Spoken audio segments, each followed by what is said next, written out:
Bonjour à tous, c'est Pierre-Marie, minasan ohayo gozaimasu, hello everybody, et bienvenue dans mon podcast French by Ear, Fransugo no Kikitori, pour un nouvel épisode de niveau intermédiaire.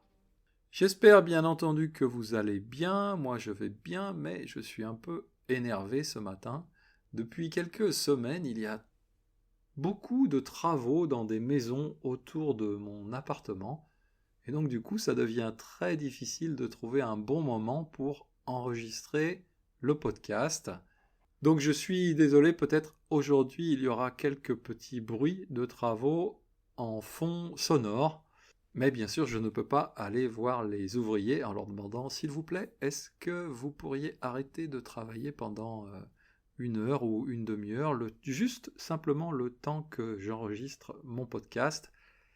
Non, c'est un peu difficile, c'est à moi de m'adapter. Maintenant, c'est la pause de midi, donc peut-être que, j'espère, il n'y aura pas trop de bruit.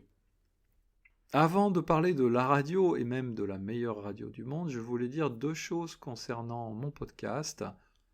D'abord, j'ai mis en ligne la semaine dernière l'interview de Yuki, une japonaise qui parle très bien français, et qui partage son expérience de l'apprentissage du français. Elle donne aussi quelques conseils, c'est, je pense, assez intéressant. Donc si vous ne l'avez pas encore écouté, je vous invite à le faire. Le podcast s'appelle « Je déteste le subjonctif comme tout le monde ». Et surtout, si vous aussi, vous avez envie de partager votre expérience de l'apprentissage du français en faisant avec moi une interview pour le podcast, eh bien, n'hésitez pas à me contacter. Vous allez sur ma page internet frenchbyear.com. Il y a une page qui s'appelle Contact et donc tout simplement vous m'envoyez un message par ce formulaire de contact. On peut ensuite faire une interview, soit en face à face à Tokyo, soit tout simplement par internet. Deuxième chose que je voulais dire concernant toujours mon podcast, eh bien vous êtes de plus en plus nombreux à me suivre. Il y a aujourd'hui à peu près 700 personnes qui sont abonnées au podcast. Et bien sûr, ça me fait très plaisir. Je me suis aussi aperçu un peu par hasard que sur Apple Podcast, certaines d'entre vous, avaient mis une note, avaient mis une bonne note, une très bonne note même, à mon podcast, et bien sûr, ça aussi, ça me fait plaisir. Il y a même une personne qui s'appelle Man Mama Man, en tout cas, c'est le nom sur Internet, j'espère que je l'ai bien prononcé, qui m'a laissé un message vraiment très sympa. Et bien sûr, tout ça, d'abord, ça me fait très plaisir, et d'autre part, ça me donne beaucoup de courage et beaucoup d'énergie pour continuer ce podcast et continuer à réfléchir à de nouvelles idées. Alors aujourd'hui, je voulais vous parler de la meilleure radio du monde, qui est une radio française. J'ai toujours adoré la radio, je pense même que le premier amour de ma vie, c'était une petite radio, puisque pendant mes années de collège, pendant mes années de lycée, j'avais toujours dans mon lit une petite radio, souvent cachée sous mon oreiller, puisque comme j'allais à l'école, eh bien je n'avais pas l'autorisation de regarder la télévision, parce que les films se terminaient assez tard. Mais j'avais cette petite radio et souvent, peut-être même pratiquement tous les soirs, j'écoutais un peu en cachette jusqu'à très tard le soir la radio, alors essentiellement de la musique, sauf les soirs où il y avait des matchs de foot, et là j'écoutais le compte-rendu, la retransmission des matchs de foot à la radio. Donc depuis le début, j'ai toujours préféré la radio à la télévision, et aujourd'hui par exemple, je préfère écouter des podcasts à regarder des vidéos sur YouTube par exemple. Je trouve que c'est bien parce que l'avantage de la radio, des podcasts, c'est que quand on les écoute, eh bien, on peut faire autre chose en même temps.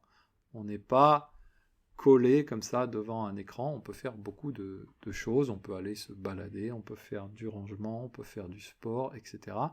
Je pense que ça, c'est un avantage assez important. quand j'ai déménagé au Japon, il y a à peu près 3 ans et demi, 4 ans, j'ai décidé de faire un déménagement minimaliste, c'est-à-dire que j'ai pratiquement revendu toutes mes possessions, tous les objets que j'avais, les meubles, etc. J'ai tout revendu sur Internet. Et quand j'ai fait mon déménagement, j'ai juste pris un gros sac, j'avais simplement un gros sac, avec à l'intérieur des vêtements et seulement quelques objets, très rares objets. Et dans ces objets, bien sûr, il y avait ma petite radio et aussi une petite cafetière italienne que j'ai toujours et que j'utilise toujours. Donc j'aime la radio, j'adore la radio et il y a une radio que j'adore particulièrement. Pour moi, c'est la meilleure radio du monde. Cette radio s'appelle FIP. Donc FIP, c'est F-I-P et ça veut dire France Inter Paris. Je considère donc que c'est la meilleure radio du monde. C'est un avis personnel, c'est donc forcément très subjectif. Mais il y a pas mal de personnes qui pensent la même chose que moi. Et dans ces personnes, il y a l'ancien patron de Twitter, qui s'appelle Jack Dorsey, qui, il y a quelques années, avait fait comme ça un tweet en disant « La meilleure radio du monde, c'est cette radio, FIP ». Et bien sûr, comme il avait beaucoup de followers, ça a fait beaucoup de publicité au niveau international pour cette radio française. Alors pourquoi est-ce que Jack et moi-même pensons que c'est la meilleure radio du monde ? Eh bien, il y a un certain nombre de raisons, je vais en donner quelques-unes. La première, c'est qu'il n'y a pas de publicité. Alors, je ne sais pas pour vous, mais personnellement, en général, la publicité, je n'aime pas trop. Mais je crois qu'en radio, c'est encore pire. Je trouve que les publicités en radio sont toujours extrêmement bruyantes, assez souvent carrément stupides même. Et donc c'est vraiment une perte de temps, quelque chose d'assez désagréable. Donc sur FIP, il n'y a pas de publicité. Il n'y a pas non plus de news, il n'y a pas de bulletin d'information. Toutes les radios en France, je pense qu'au Japon c'est un peu pareil, à chaque heure de la journée, il y a en général un bulletin d'information qui dure entre 5 et 10 minutes et qui donc donne les informations du monde. Et le problème, bien souvent, c'est que ces informations ne sont pas bonnes. En général, les nouvelles ne sont pas bonnes. On va nous parler de corona, de guerre, de crise économique, d'inflation, de pollution, de réchauffement climatique. Alors bien sûr, comme peut-être vous le savez, mon autre métier c'est journaliste, donc les informations c'est important, mais quand même je trouve que c'est bien d'avoir un endroit comme ça où on n'a pas ce type d'informations. Ça fait comme une sorte de petite bulle comme ça de paix, tout simplement, de calme, sans publicité et sans mauvaises nouvelles.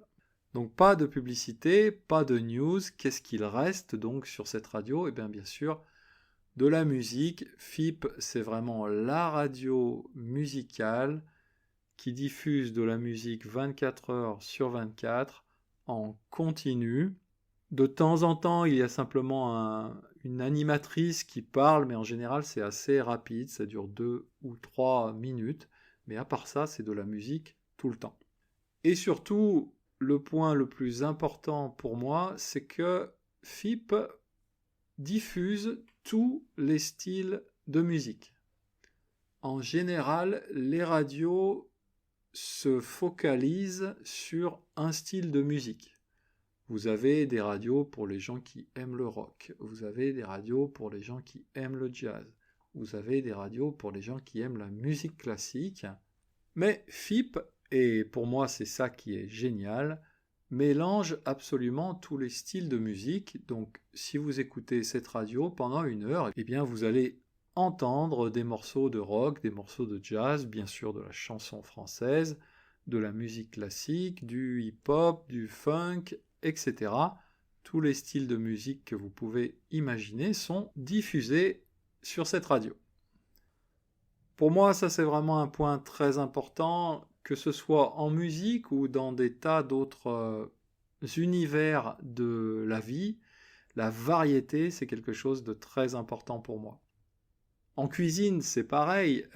J'adore un bon cassoulet ou une bonne choucroute, mais ça ne me viendrait pas à l'idée de manger du cassoulet tous les jours.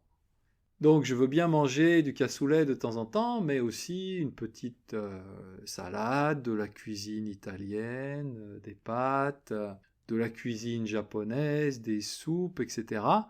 Le plus important, c'est la variété, à mon avis. Donc c'est vraiment pour cette raison-là que je pense que FIP est la meilleure radio du monde. Alors peut-être vous vous demandez, mais s'il n'y a pas de publicité, comment est-ce que cette radio est financée? Alors FIP, c'est en fait une radio du service public français. Eh bien ça veut dire que cette radio, elle est payée par les impôts des Français. Et donc c'est une sorte de cadeau que fait le contribuable français au monde entier, puisque maintenant, grâce à Internet, on peut écouter cette radio partout dans le monde. Quand j'ai commencé à écouter FIP il y a au moins 30 ans, on pouvait simplement écouter cette radio à Paris, à Lyon et à Toulouse, je crois. Il y avait comme ça simplement 3 villes. Mais maintenant, bien sûr, on peut écouter FIP dans le monde entier. Donc vraiment, si vous aimez la musique, je ne peux que vous conseiller d'écouter cette radio. Donc vous allez sur fip.fr, donc FIP.fr, et vous pouvez profiter de cette magnifique musique. C'est le contribuable français qui régale. Quand je dis c'est le contribuable français qui régale, c'est une expression bien sûr. Par exemple, on peut dire, tiens, aujourd'hui j'ai eu mon bonus de l'année de la part de mon entreprise. Je vous invite à manger au resto. Aujourd'hui, c'est moi qui régale. Donc c'est une expression qui veut dire qu'on fait cadeau de quelque chose à d'autres personnes.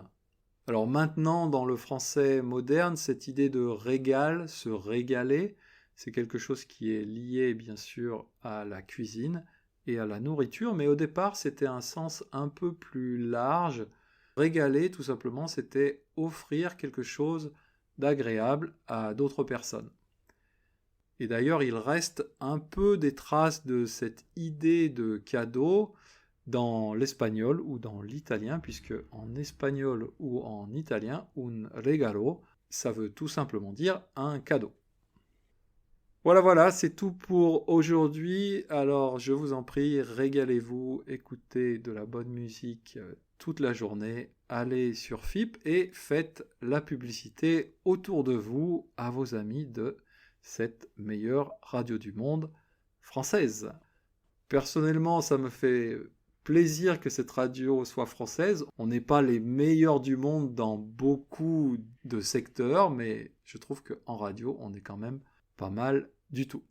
Voilà, cette fois-ci c'est tout pour aujourd'hui. Je vous rappelle que la transcription de ce podcast est disponible sur mon site internet frenchbyear.com et je vous dis à bientôt, mata chikai.